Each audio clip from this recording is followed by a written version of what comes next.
Snehal दर्पणकर, SP9 मराठीमध्ये आपलं पुन्हा एकदा स्वागत। तर पाहूयात आजची विशेष बातमी। मुख्यमंत्री देवेंद्र फडणवीस यांनी महापशुधन एक्स्पो 2026 येथे थेट भेट दिली। यावेळी पशुसंवर्धन तथा पर्यावरण मंत्री पंकजा मुंडे, माजी मंत्री धनंजय मुंडे, अन्य आमदार आदी मान्यवर उपस्थित होते। येथील विविध स्टॉल्सना देखील मुख्यमंत्र्यांनी भेट देऊन विविध प्रकारच्या पशुधनाची माहिती घेतली। तर पाहूयात आजची सविस्तर बातमी। हे प्रदर्शन केवळ एक सोहळा नसून कोरडवाहू शेतातील हवामान जोखीम कमी करण्यासाठी उचललेले एक धोरणात्मक पाऊल आहे। पिकांचे नुकसान झाले तर पशुधन हेच शेतकऱ्यासाठी आधार म्हणून काम करते। त्यामुळेच आम्ही गायीला केवळ धार्मिक महत्त्व न देता तिचे आर्थिक योगदान लक्षात घेऊन राज्यमाता असा दर्जा दिला आहे।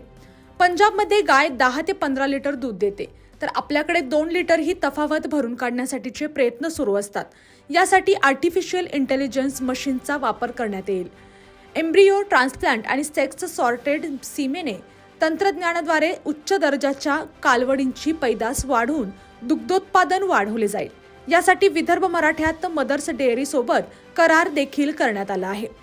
उदगीरचे दूध भुकटी केंद्र 100 कोटी खर्चून पुन्हा सुरू करण्यात येईल। रासायनिक खतांमुळे बिघडलेल्या जमिनीचा पोत सुधारण्यासाठी गोमूत्र व शेणापासून तयार होणाऱ्या जीवामृताला प्रोत्साहन देणार। राज्यातील 2841 पशु दवाखान्यांचे आधुनिकीकरण आणि फिरत्या पशु अँब्युलन्स सेवेचे जाळे निर्माण करण्यावर भर देणार। पशुसंवर्धन क्षेत्राचा विकास दर सध्याच्या 4 ते 8% वरून 25% नेण्याचे उद्दिष्ट। राष्ट्रीय पशुधन अभियानांतर्गत महाराष्ट्रातील 366 प्रकल्पांना मंजुरी, या बाबी देखील मुख्यमंत्री फडणवीस यांनी यावेळी अधोरेखित केल्या। केवळ नोकरीच्या मागे न लागता गावातील तरुणांनी मालक बनावे, यासाठी आम्ही लवकरच मुख्यमंत्री ग्रामीण पशुधन उद्योजक योजना आणत आहोत।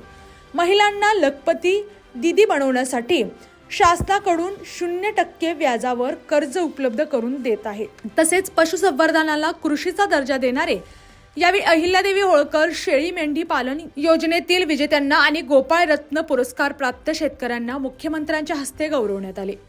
मुख्यमंत्री फडणवीस यांच्या पशुसंवर्धन विभागाच्या महापशुधन वार्ता या मासिकाच्या 10व्या अंकाचे प्रकाशन व विभागाच्या दिनदर्शिका 2026चे अनावरण करण्यात आले। यावेळी विदर्भ मराठा दुग्धोत्पादन प्रकल्प आणि पशुधन विकास महामंडळ नागपूर यांच्यामध्ये झालेल्या सामंजस्य कराराचे प्रतिकात्मक हस्तांतरण करण्यात आले। दरम्यान मुख्यमंत्री फडणवीस यांनी प्रदर्शनातील विविध पशुधनांची माहिती दिली। दिवंगत उपमुख्यमंत्री अजित पवार स्मृती दालनाचे उद्घाटन त्यांनी केले। मुख्य कार्यक्रमस्थळी दिवंगत उपमुख्यमंत्री अजित पवार यांना श्रद्धांजली वाहण्यात आली। परळी नगर परिषदेच्या स्वयं भालचंद्र सार्वजनिक वाचनालयाचे दूरदृश्य प्रणालीद्वारे लोकार्पण करण्यात आले। केंद्र सरकारच्या पशुसंवर्धन व दुग्ध व्यवसाय विभागामार्फत देण्यात येणाऱ्या प्रतिष्ठेच्या राष्ट्रीय गोपाल रत्न 2025 पुरस्कारासाठी निवडल्या गेलेल्या अहिल्यानगर जिल्ह्यातील प्रगतशील पशुपालक श्रद्धा धवन यांच्या मुख्यमंत्र्यांच्या हस्ते सत्कार करण्यात आला। तसेच लाल कंधारी व देणगी गट पशुपालकांचाही यावेळी सत्कार करण्यात आला। या आणि अशाच बातम्यांसाठी पाहत रहा SP9 Marathi, your time your news. धन्यवाद।